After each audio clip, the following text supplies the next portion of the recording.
नमस्कार, स्वागत है आपका अध्ययन गैलेक्सी के यूट्यूब चैनल पर। मैं हरिओम शुक्ला हिंदी के नेक्स्ट क्लास के साथ में आपके समक्ष उपस्थित हूं, जिसका नाम है शब्द तथा शब्द का वर्गीकरण।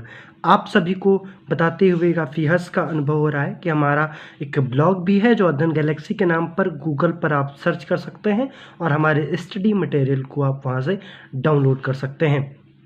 आप सभी से टीम गैलेक्सी की ओर से एक विनम्र और अपील है कि आप सभी लॉकडाउन का पालन करें तथा घर पर रहें तथा सुरक्षित रहें। आप सभी का धन्यवाद। आप सभी से निवेदन है कि आप सभी लोग वीडियो को अंत तक अवश्य देखें तथा एक समग्र रूपी बहुत ही अच्छी जानकारी स्वयं के साथ संग्रहित करें। शब्द तथा शब्द के वर्गीकरण में अगर हम बात करें कि सबसे पहली बात आती है कि शब्द किन्हें कहते हैं, तो शब्द की परिभाषा अगर हम देखें तो एक या एक से अधिक अक्षरों से बनी हुई सार्थक ध्वनि को शब्द कहते हैं। सार्थक का अर्थ आते ही यहाँ पर आपको एक चीज़ अवगत हो जाती है कि सार्थक जहाँ पर किसी चीज़ का कोई एक अर्थ हो सम सहित, जिसका कोई अर्थ हो, अगर अर्थ रहित होता है तो वह शब्द नहीं होता है। हम बहुत सारी चीज़ें ऐसे लिखते हैं जो हम लिख सकते हैं और जिनका कोई अर्थ नहीं होता है, लेकिन अब शब्द की एक और परिभाषा बनती है कि शब्द आखिर किन्हें कहते हैं। तो वर्णों के सार्थक मेल को, भाई वर्णों के सार्थक जब मेल कहते हैं तो सार्थक मेल ना करके अगर मेल कहते हैं तो वहाँ पर वो चीज़ गलत हो जाती है। क्यों गलत हो जाती है? अगर हम बात करें तो राव अगर ले लें, माँ ले लें और चा ले लें तो ये भी तो रमच बन जाता है। तो रमच कोई शब्द नहीं हुआ यहाँ पर। और शब्द आपका क्या होगा? जैसे हम बात करें तो जैसे शब्द लिखा हुआ है जगमग, तो यहाँ पर भी है, लेकिन इनका एक सार्थक क्रम है और एक अक्षरों से बनी हुई वह श्रृंखला है जहाँ पर आपको कोई ना कोई एक अर्थ प्राप्त होता है, उसे कहते हैं शब्द। आप उदाहरण अगर देखें तो जैसे कि अग्नि हो गया, वायु हो गया, माता, प्रकाश, जगमग आदि, ये सब भी शब्द के उदाहरण हैं। शब्दों का अगर वर्गीकरण की बात की जाए तो शब्दों का वर्गीकरण हम कुछ इस प्रकार देखते हैं कि शब्दों के वर्गीकरण को हम 4 प्रकार से वर्गीकृत करते हैं। नंबर 1 आपका हो गया उत्पत्ति के आधार पर, दूसरा देखें तो बनावट के आधार पर, और तीसरा देखें रूप या प्रयोग के आधार पर, चौथा देखें तो अर्थ के आधार पर आपका होता है। सर्वप्रथम उत्पत्ति या स्रोत के आधार पर शब्दों का वर्गीकरण देखेंगे कि इनका वर्गीकरण हम कैसे करते हैं। तो उत्पत्ति के आधार पर समझ आएंगे। स्रोत या इतिहास के आधार पर अगर हम बात करें तो, या उत्पत्ति के आधार पर हम इनकी बात करें तो हम कह सकते हैं कि यह कुल मिलाकर के आपके नंबर 1 तत्सम, फिर तद्भव, नंबर 3 देशज या देशी शब्द, नंबर 4 विदेशी या आगत शब्द, और नंबर 5 आपका संकर शब्द हो जाते हैं। आइए सबसे पहले बात करते हैं तत्सम शब्द किन्हें कहते हैं। तो तत्सम शब्द वे शब्द होते हैं जो संस्कृत से डायरेक्ट आपके हिंदी में आ गए होंगे। तत् और सम 2 शब्दों से मिलकर के बना हुआ है, और तत् का होता है उसके समान, और तत्सम मतलब तत्व में तो उसके और सम में समान, उसके समान, मतलब कि ज्यों का त्यों आपका संस्कृत से हिंदी में आ जाना ही तत्सम कहलाते हैं। जैसे अग्नि, वायु, माता, पिता, ये क्या है हमारे, ये सभी तत्सम शब्द हैं। दूसरी बात करें तद्भव की, तो तद्भव को 2 पार्टों में अगर डिवाइड करें तो तद धन भव मिल जाता है। तो तद में होता है उससे, और भव में उत्पत्ति होना, मतलब कि किसी शब्द से, मतलब संस्कृत के शब्दों से वो विकृत होकर के, जब या कहे तो परिवर्तित होकर के एक नया शब्द का निर्माण होता है, तो वो क्या कहलाते हैं? तद्भव कहलाते हैं। जैसे कि आप देखें तो संस्कृत शब्द में एक शब्द होता है उज्ज्वल, तो उज्ज्वल को हम क्या कह सकते हैं? जो है तो वो उजला हो जाता है। कर्पूर जो संस्कृत शब्द है उससे निर्माण हुआ कपूर का। और हस्त की बात करें तो हस्त से निर्माण होता है हाथ का, तो वह उजला, कपूर, हाथ, और सांझ कहते हैं हम लोग, तो संध्या जो है एक संस्कृत का शब्द होता है, और जो संध्या हो जाता है वो आपकी हिंदी शब्द में तद्भव के रूप में आ जाता है। आइए बात करते हैं कि देशज या देशी शब्द किन्हें कहते हैं। देशज या देशी शब्द वे शब्द होते हैं जैसे देशज मतलब कि देश में जो जन्मा हो, जिसका उत्पन्न हम अपने ही जिस देश की वाणी हो, उसी देश में उसका अगर उद्भव हुआ होता है या किसी कारणवश या आवश्यकता के अनुसार वे प्रचलित हो जाते हैं तो वे देशज या देशी शब्द कहलाते हैं। इसके उदाहरण हैं जैसे कि लोटा सबसे इम्पोर्टेंट शब्द है, ये बहुत ज़्यादा प्रश्नों में आता है। लोटा, थैला, गड़बड़ आदि ये सारे हमारे देशज या विदेशी शब्द हैं। अगर बात करें तो एक टांग भी हो गया या जो आपकी पेट है, ये ऐसे शब्द भी जो है देशज या देशी शब्दों में आते हैं।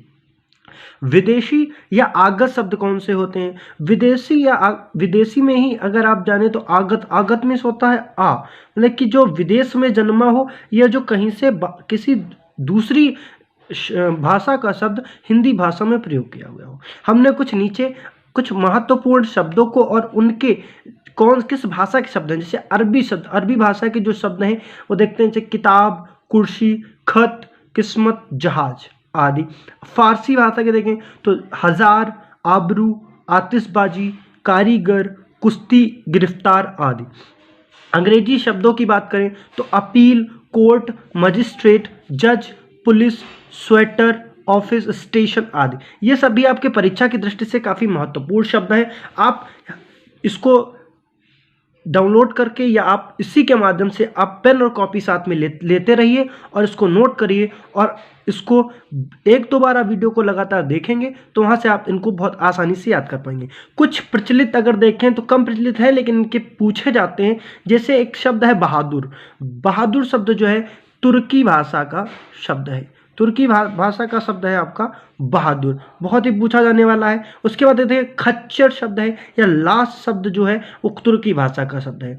अगर बात करें पुर्तगाली भाषा का सबसे जो है शब्द बाल्टी, बोतल, संतरा, ये सारे आपके जो है पुर्तगाली भाषा के शब्द हैं। अगर कुछ और बात करें तो कुछ सबसे महत्वपूर्ण जो है वो चीनी भाषा के शब्द हैं, जैसे चाय, लीची, चीकू, चीनी आदि।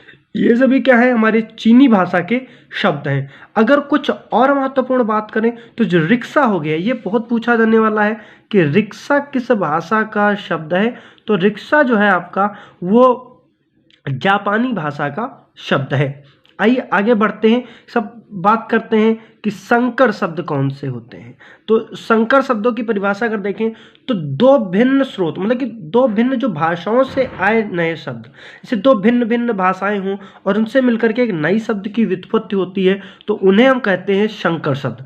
जैसे कि छायादार, तो जो छाया शब्द है वो संस्कृत शब्द है और जो दार है वो आपका फारसी शब्द है और इससे मिलकर बन जाता है आपका छायादार।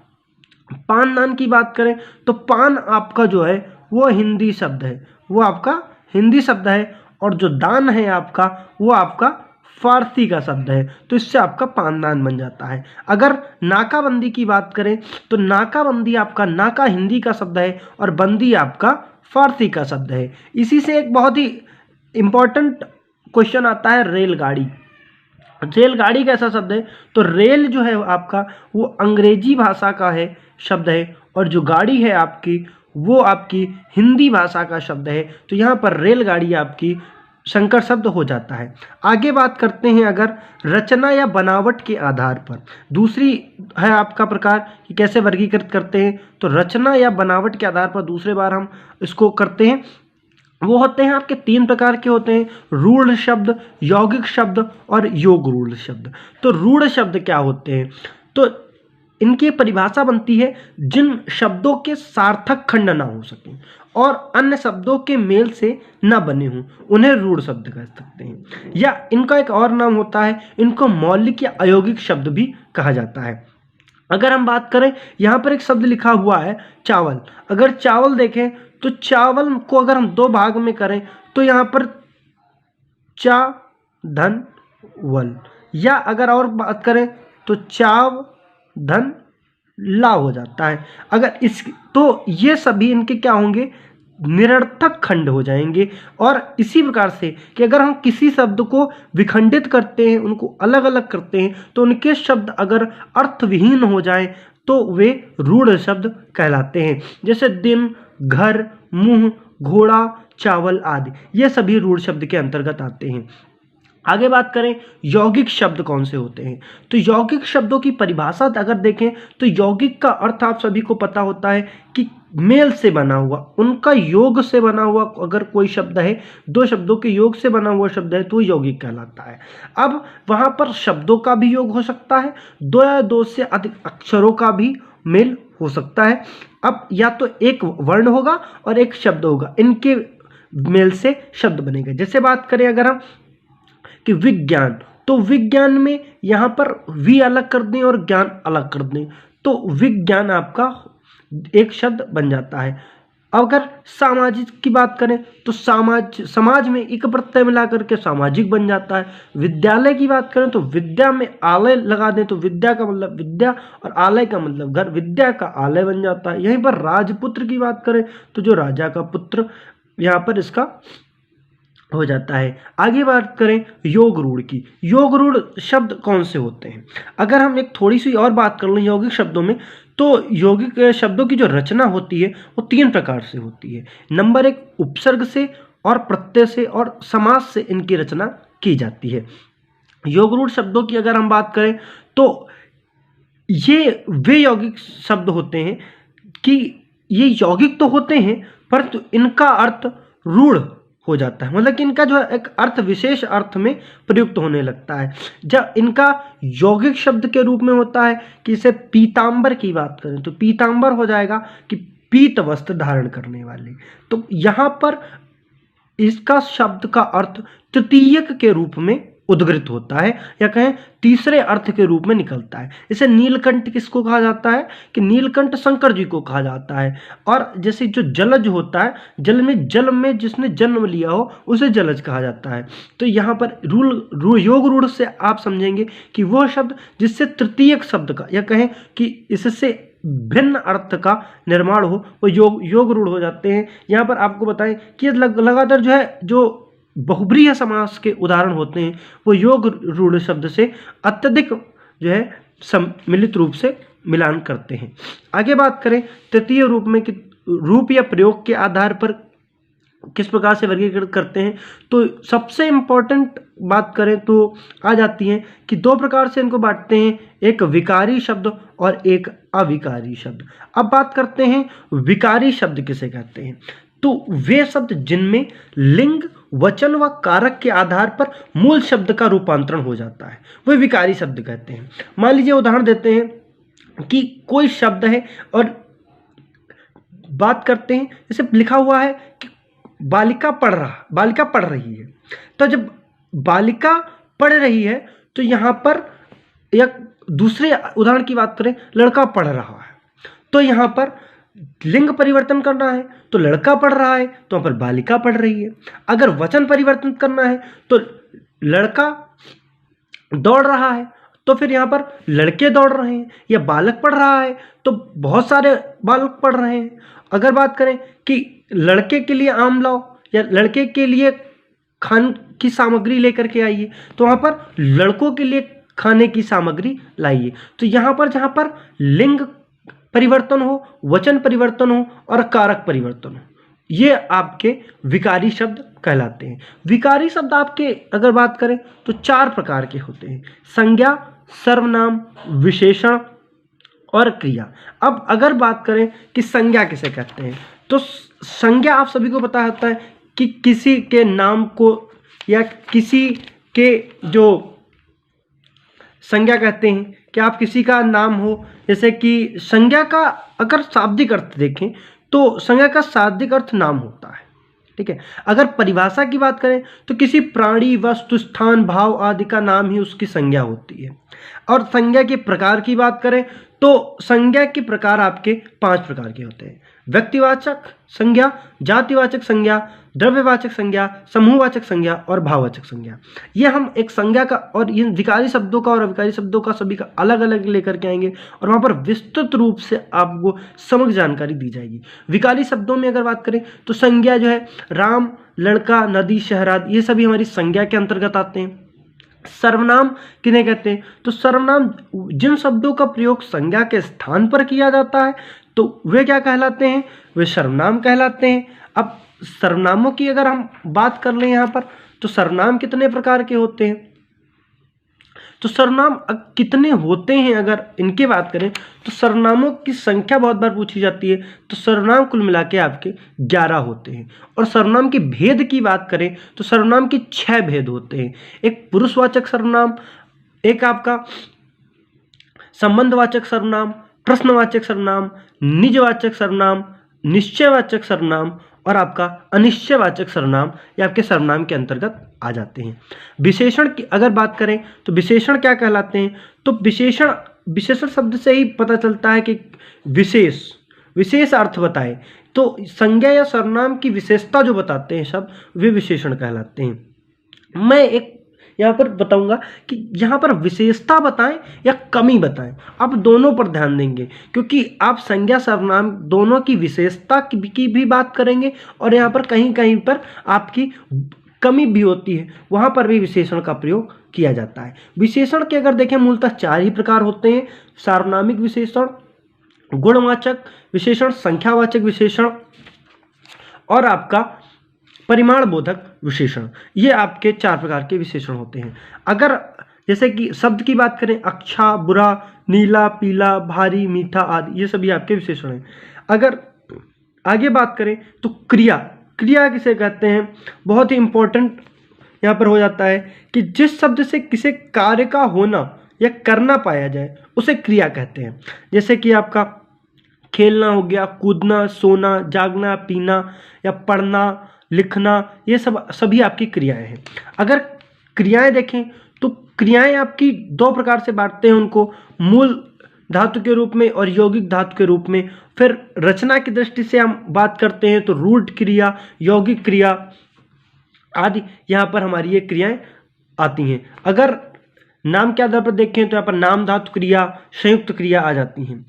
इसी प्रकार से हम क्रियाओं को, जब हम क्रिया चैप्टर पढ़ेंगे तो वहाँ पर इनके विषय में चर्चा करेंगे। सबसे पहले बात करते हैं अविकारी शब्द क्या होते हैं। ऐसे शब्द जिनमें लिंग, वचन, पुरुष, कारक आदि के कारण कोई विकार नहीं उत्पन्न होता है, वे अविकारी या अव्यय शब्द कहलाते हैं। अब सबसे पहले बात करते हैं क्रिया विशेषण के विषय में।